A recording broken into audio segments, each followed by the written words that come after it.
All right. What's up, everybody? What is up, everybody? Welcome. We're here with Beyond the Model NFL DFS picks and GPP strategy Week 7 main slate, FanDuel and DraftKings lineups advice. Welcome. I am Brian Jester, co-founder here at Occupy Fantasy. Moose is out of town this weekend, so we are flying solo here for our GPP show.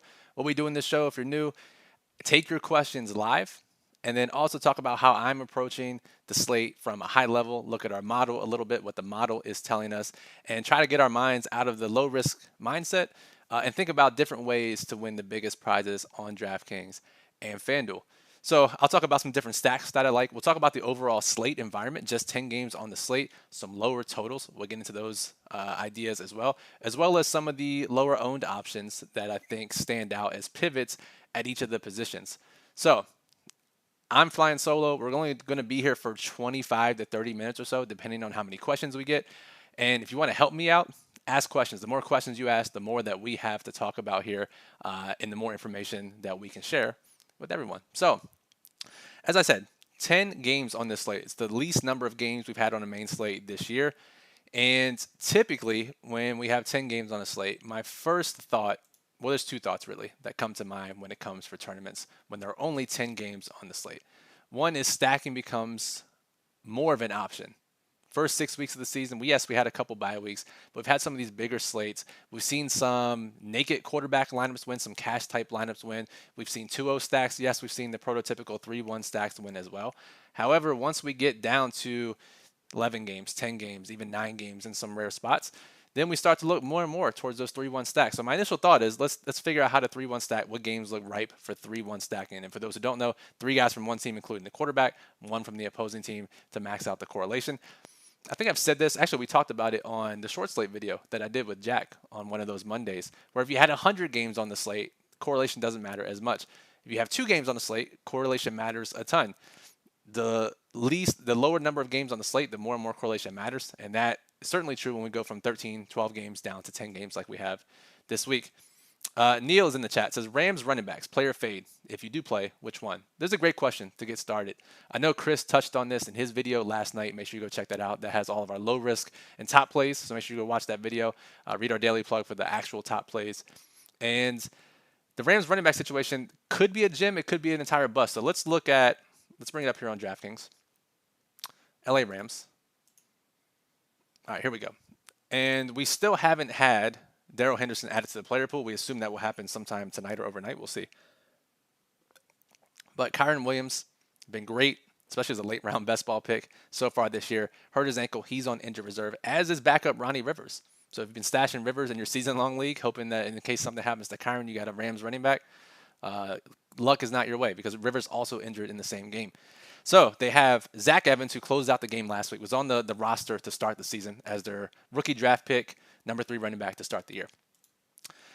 Royce Freeman, who, if you played preseason DFS, you know his name some because he did play a decent amount in the preseason here. He's on their practice squad. He's been called up. He's going to play tomorrow. Now they signed Darrell Henderson off the street. Henderson obviously has been in the Rams room for a while. Last few years was not on a team, but they just signed him to the practice squad, activated him to the active roster maybe an hour and a half ago. And positive glowing reports from Sean McVay on Henderson's readiness for this game. Then they also signed Myles Gaskin off somebody's practice squad, Vikings practice squad. And when you hear McVay talk about them, many reporters asked him about this, obviously. And the order in which he brought them up was Darrell Henderson, Royce Freeman, Zach Evans, Myles Gaskin. Basically, if I had to sum it up, and I'm paraphrasing here, you can go read the entire quotes. There's tons of articles about it. But basically what he said was, Darrell Henderson's coming in. He's proven he's ready. He looks great. Very glowing reports. Royce Freeman knows what he's doing. We can trust him. Has made some plays. Zach Evans is still a guy that's learning. Not a very glowing report for a guy. And then Gaskin, he said the guy has an intriguing skill set. Didn't really say anything about how he's going to fit into this game plan. Darrell Henderson, when asked about this, said, yeah, I feel good. I'm ready to supplement those guys or give those guys a breather when they're not in there, which made me think that he's not going to get first crack at this. It's going to be Evans or Freeman. And I think if you combine those two statements, Royce Freeman seems like the guy that gets the first crack here. And it's very intriguing because they're all 4K basically. We'll see what Henderson is when he's added to the player pool.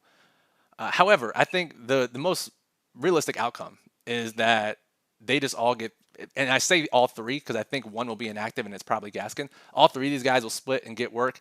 I think it's probably going to be Freeman and Henderson the most. Maybe in the largest GPPs, you mix them into your player pool, but I think anything smaller, any low risk, I don't think they're in the equation. Ace says, is Desmond Ridder, is he good or not? It's a great question. On this slate, I think you can make an argument for many quarterbacks. Let's go to our live odds at OccupyFantasy.com. This is a free odds tracker for the 4 main sports, as well as our props tracker, the OccuProp Radar. So make sure you check that out. It's free. If you look at the totals for this week, right? Detroit, Baltimore. Let's go down the list. 43, 37, 37, 40, 41, 38, 44, 44. Oh, man, we get a 47 with Kansas City and Los Angeles. So that's the biggest total on the board. We also have a 45 down here. Let's not forget Green Bay and Denver. But my point is, this goes back to the larger point that I was going to make at the top of the video. When we have 10 games on a slate, we want to 3-1 stack. However, all these game environments look super gross. All really low totals. But the alternative to that is, if you like a quarterback, Ridder has performed decently well when they give him the opportunity to throw, then and you can save some salary with it, I think any quarterback is in play this week because of that.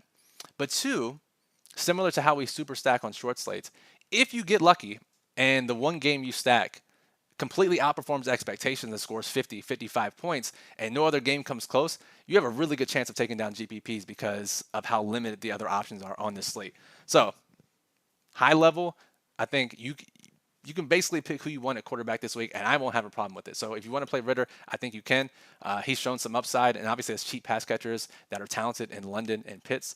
So I say go for it. And as the large top level down view, it's a pretty gross slate for stack. But if one does go off, you're in a big position if you stack that game. Let's see, best cash game quarterback stack for the 1 p.m. slate. What's up, Dwayne? Thanks for the question. Let's see. So we got Detroit, Baltimore in 1 o'clock. We have Atlanta, Tampa Bay, Washington, New York, Buffalo, and New England, Cleveland and Indianapolis, Vegas and Chicago. So of those teams, we like Lamar the most of the group. Let's go to the Occupy model. OccupyFantasy.com ranks every player, FanDuel, and DraftKings. And we're going to show you a little bit behind the scenes if you're not a member, just to give you a glimpse of what you get here. And if we sort by projected ownership, Geno Smith is at 4 o'clock. Patrick Mahomes is at 4 o'clock. Lamar Jackson is the next highest owned quarterback on the entire slate. If we extrapolate that out, he should be the highest owned quarterback on the 1 p.m. slate. We tend to side with ownership. Our model likes Jackson as well this week. So I would say Jackson and Zay Flowers is probably your best cash game stack. Zay Flowers should be relatively popular this week, cheap price. It's hard to find some values. So I would say Jackson and Flowers for you there, Dwayne. Super Pete, do you like Howell tomorrow? If so, pair him with McLaurin, bring it back with Barkley. I mean, the thing is, the Giants' offense is a mess. They're still missing 3 offensive linemen, potentially 4 tomorrow. Low volume offense. If I played Howell, I would prefer not to bring him back with anyone. 2-0 stack, 3-0 stack with Sam Howell. A guy I like, can run. They will throw with him. So I'll say, yes, I like Howell. I'm not necessarily keen on the bring back idea, though. Pete also says hit the like button. So thank you, Pete. And listen to Pete. Hit that like button. Let's see. David says, who is your favorite GPP stack this week? I'll get into that here in a second. David, just give me 1 moment to rattle off the rest of these questions, and then I'll get into the show where I talk about my favorite stacks. Football Jesus' Fantasy Show. Great name. Is Cooper Kupp $9,500 salary too high? He would need 38 to reach value, and the rest of your roster would need a 6x value. Yeah, it depends on how you capture value. On a smaller slate, if he puts up 35, we may just need the raw points, and value may not matter. So he's in an excellent situation this week. He tops our model, or at least top 3. 9,500 is certainly expensive. If you can make it work, I think he's worth a priority to try to fit in, especially in tournaments. Low risk contests, you might not be able to get there, and I understand that. You want a more balanced approach, but for tournaments, I think he's a pretty good option. I'll probably have a decent amount. And he does clarify for large field GPP. So yeah, while I think on a smaller slate with not as much likely fantasy scoring, we can throw value out the window as far as what we need the top end guys to hit, and just look at raw scoring. Because if 1 or 2 guys score 30 plus, we're going to need them if no one else can do it. Otis says, yeah, what do you think about Jerome Ford for Cleveland? Play or fade? Let's go to the running back model here at OccupyFantasy.com. And if we look at Jerome Ford, he ranks fourth for us on DraftKings. We currently have Kareem Hunt projected in, and he still ranks fourth, which is pretty noticeable, I think. His projected ownership now has jumped all the way up to 17%. It was lower to start the week.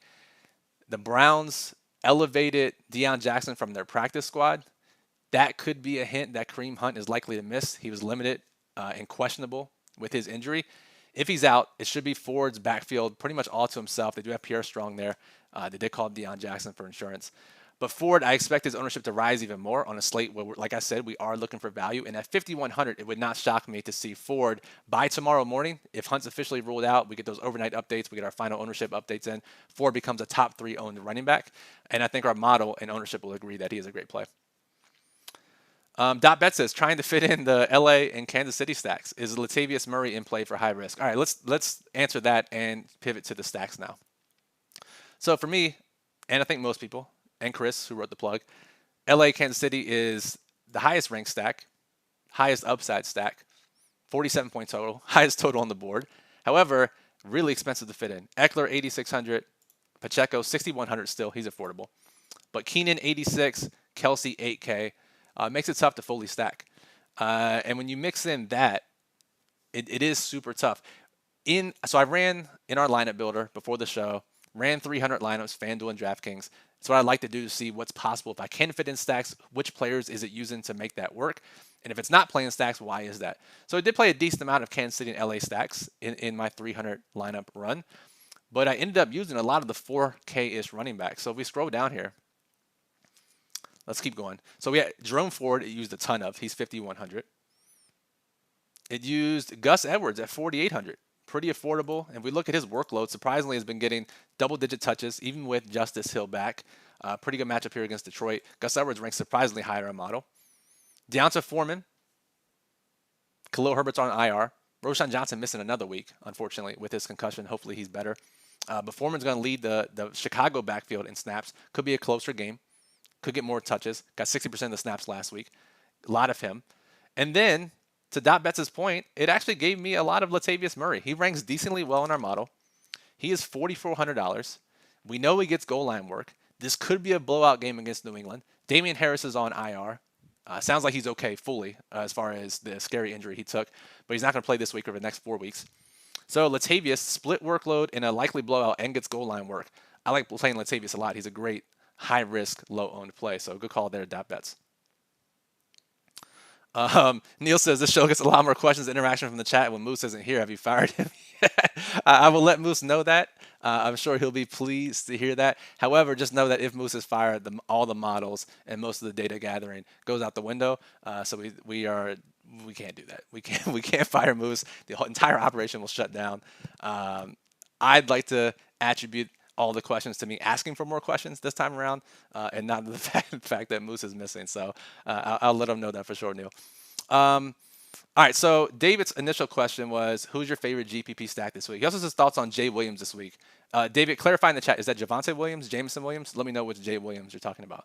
As far as favorite GPP stack this week, so I mentioned a few minutes ago, if there's a stack you like, you can certainly play it. Indy and Cleveland's going to pop up. We had some people disagree in our Discord server, which I fully understand. Gardner Minshew rates extremely highly for us this week. Cleveland has been the #1 defense. But Minshew extremely affordable, has an underperforming wide receiver to pair with him. Cleveland's defense is due for regression. Defenses regress far more than offenses do, especially after only 6 weeks of data. Playing in the dome, super cheap. So this is one of the stacks I like because you can play Gardner Minshew, who's 5,200, pair him with Pittman or Downs, whichever of these guys you like. If you want to run it back with Ford, you can. But it allows you to pay up if you just do this. So let's play Downs, run it back with Ford. 5,800. Now we can play something like this. Let me show you. Keenan Allen, Travis Kelce from that LA game. Still have 4,650 per player. We play a cheaper running back, cheaper receiver, a defense, and then a mid-range flex play. So I think there is benefits to playing stacks like this when you have a higher total game on the slate that's tough to fit in. So this is one of my sneakier stacks that I do like. Dot Bet says, if this is where my head is. He says if DK misses, and my brain immediately went to if DraftKings misses. If DK Metcalf misses. And listen to Pete Carroll. he was pretty transparent this week, said he's in a lot of pain. Greg Bell, who is a reporter for Seattle, noted that that is a different tune than Carroll has previously taken with DK Metcalf when he's been injured. So I think he's truly questionable. We'll see. Hopefully we get an overnight report. But if he's out, JSN, Jackson Smith, and Jigba, let's go to Seattle, hasn't done much as a rookie. Has been pretty disappointing, I think, by most standards. But again, it's only been 6 weeks. He would likely get more looks. I don't know if he'll play more snaps. Jake Bobo likely will fill in more for DK Metcalf on the outside. But Smith and Jigba could be more of a priority in the pass game. They could play more 3 receiver sets. But most importantly, Arizona is missing their top 2 nickel defenders, which is where most of Smith and Jigba's routes are run out of the slot.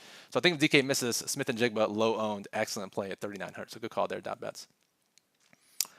Double J, my puke stack of the week, the Raiders. Yes, I'm playing Hoyer. I'm with it, dude. I'm kind of with it because we have Devontae Adams, who, if you have been on any social media, has been asking for the ball. I don't know if asking is the right word. Has been demanding the ball. I expect him to get a lot of targets this week. And then they decided to use their first-round pick, Michael Mayer, a lot last week. Real role change for him over the last couple of games. 9 targets compared to just 2 for the first 2 weeks. And he's only 2,700. He'll be pretty popular, I think, especially in lower contests. But if you play Hoyer, Devontae Adams, Michael Mayer, that's a pretty good. You can run it back with Deonta Foreman, not running back with anyone. I'm with it. I actually like that double J. .bets, is Jonathan Taylor a great pivot to everyone getting on Gibbs, basically hoping he gets more work with his 3rd week active? I think it's possible. Smaller slate could work out. 13-game slate, I would probably avoid any split backfields. I think we could get there. I mean, they paid the dude $42 million. They want him to be the lead back. He got, I want to say 10 or 13 more snaps last week than he did the first week back, and a handful of more touches. That should continue to move in his favor. So I don't mind it. I don't mind it if in a place where we're looking to get different. Another question: favorite value wide receiver. Let's open up the model. Let's go to wide receiver. Spilling water everywhere. All right, if we look at 5K or less, this is a great transition into the generic fast food wide receiver play of the week. The model really likes Rashee Rice, by the way, at 4%. If we're looking at safest value, gotta like Joshua Palmer, underperforming wide receiver in the highest total game on the board. He is 16% projected ownership, so not a surprise by any means. Wan'Dale Robinson continues to get volume. He's only 3,800. So I think those are the 2 obvious values. And if you're looking for differentiators, Rashee Rice, Deontay Johnson is back off the injured reserve. He's only 5K. And then we talked about Smith and Jigba if DK Metcalf is out. Those are the guys that I would eye the most as far as value wide receivers go.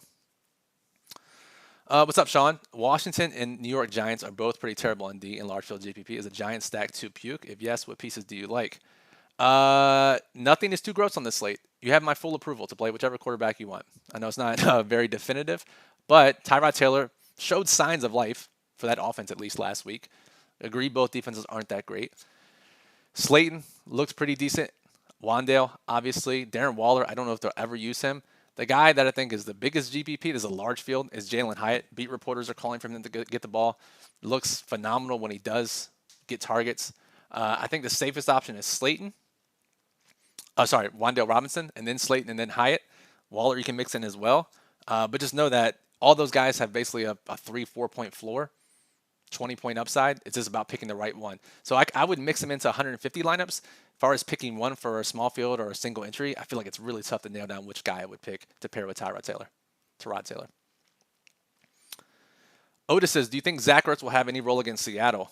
Yeah, we were playing them pretty much all year, and then there was a pretty significant role change last week. Trey McBride took over. I don't know if this has something to do with the state of their season, with them potentially shopping Zach Ertz. But I think the diminished role for Ertz last week, if it's a 1-week blip, sure, then we'll just eat it and be wrong this week. But if it's right, we don't want to play a backup tight end on a 10-game slate. So I think we have to avoid Ertz just based on what last week was telling us.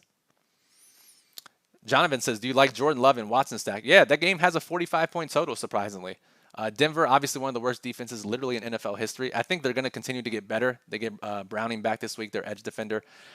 They're going to be better. But Jordan Love, high upside in that offense with Watson, with Dobbs, Luke Musgrave, a popular tight end, and cheap. Yeah, I like that stack as well, so that's a good call there, Otis. Jonathan. David says $3,800 Wilson.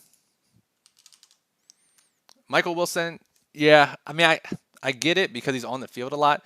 His target shares haven't been that great outside, and even during that two touchdown performance a few weeks ago, his target shares weren't that great. Maybe in a game stack, but he's just not commanding the targets that I would look to play out of a $3,800 receiver.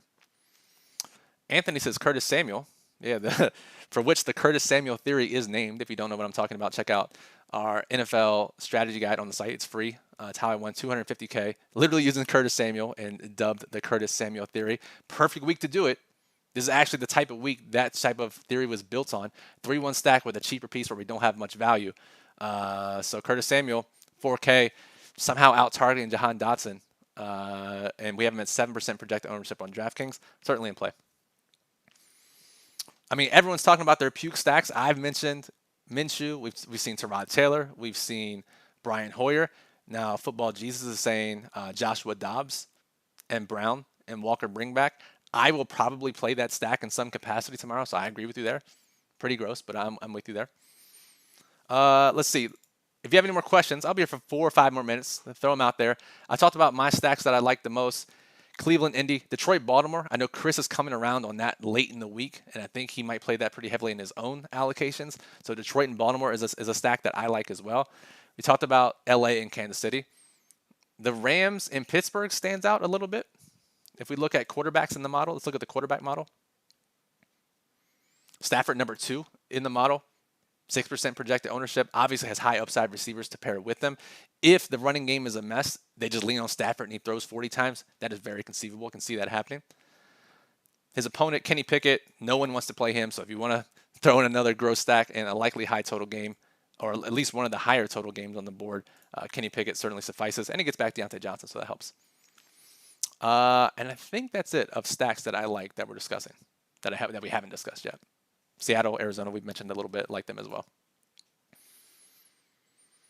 Turbo Durant says Max Crosby, number 98, is going to eat. Just in case you didn't know which number Max Crosby was, Turbo has let us know that he is number 98, one of the best defensive players in the league. And yes, he probably will eat against Tyson Bagent, who is of Shepherd University. Real quarterback, real university. Crazy matchup between Hoyer and Bagent this Sunday. Yeah, in dot bets, I agree. You definitely think Stafford throws more. So, Anthony says, who do you think is the top scoring quarterback this week? Really, really good question. I would say based on our model's value indicator and overall ranking, it thinks Stafford or Jackson. Herbert's right there with them. Let me see here. Yeah. So Stafford, Jackson, or Herbert would be my 3 guesses. Minshew, our model's projecting as a great value. But as far as overall points, I'll say Stafford, Jackson, or Herbert. All right. 2 minutes left in the show. The generic fast food wide receiver play of the week. Moose and I usually talk about 5K or less, 5% or less owned. Who's going to score a touchdown this week? Talked about some value wide receivers already. So Rashee Rice tops the model. He's actually an underperforming wide receiver. If you can imagine that, considering he scored some touchdowns on limited targets, is an underperforming wide receiver. So Rashee Rice is one. Let's change the projected ownership here. Under 10%. Deontay is an option. I know he never scores touchdowns, but he is back healthy. Smith and Jigba, if DK Metcalf is out. Can we go any deeper? Josh Reynolds, 1%. Interesting. Going deeper is pretty gross. Darius Slayton, I know we mentioned that game stack. I'll stick to the top end with Rashee Rice and Deontay Johnson as my fast food wide receiver calls of the week. Chris says, can't believe we haven't flexed Hoyer Bagent to primetime game of the year. Honestly, it can't be worse than some of these other primetime games, dude. So it would be entertaining probably in some capacity. Thoughts on Bijan and Rachaad White, low scoring game total. Bijan, I just haven't played as much of. They've been giving more red zone work to Tyler Algier. And obviously, Bijan is a fantastic talent, but not getting the workload we want at his price tag. Rachaad White, getting the work, hasn't been as efficient. 5,100. We got him projected for 14%. I think that'll lower as Ford's increases overnight. If we can get White under 10% by tomorrow morning, I would like him a lot more. So that'll close out the show here. If you guys have any further questions, you can always comment on this video. I'll monitor the channel through tomorrow morning. Discord is the best way to get more strategies, more in-depth discussions, chat with the staff and other members of the community. A quick recap of what we talked about. If you just turned in late or you want a nice bow on the GPP package this week, only 10 games on the slate. A lot of lower total games. Some tight pricing for the most part. How do we handle this? On 10-game slate, generally we want to up our increase of 3-1 stacks. It makes it really tough when the games are this low total. However, because most of them are pretty equal, if one can explode 2 standard deviations, 3 standard deviations above the expected total, and you 3-1 stack that game, you're in really good shape for GPPs. Now, with not as much value, the Curtis Samuel theory comes into play. It's in the strategy guide. Check out on the site. The third piece, or one of the pieces in that 3-1 game stack, should be a cheaper option. The idea being that they benefit from a higher than expected game total correlation with the stack, instead of trying to play some other lower price piece from a different game and hoping that they meet value. So 3-1 stack, make some stands. Don't be afraid to play some gross quarterbacks. Curtis Samuel, the hell out of it. And monitor overnight news. Ownership will change. Our final update will happen 8, 9 a.m. tomorrow morning, both for model values and projected ownership. I don't think you can fully build tonight. I think we have a good idea, but there may be some surprises overnight that could impact how we build slates. So, final question is from Ace. Is London good or not? Yeah, I think as long as they don't run the ball 60 times, Drake London's in a good spot, and we're going to continue to play him. So Drake London, I think, too cheap for his potential upside, especially on this slate. So Brian Jester for Occupied Fantasy, thank you for listening. As always, good luck. And if you have any further questions, make sure you reach out to us in Discord. Good luck.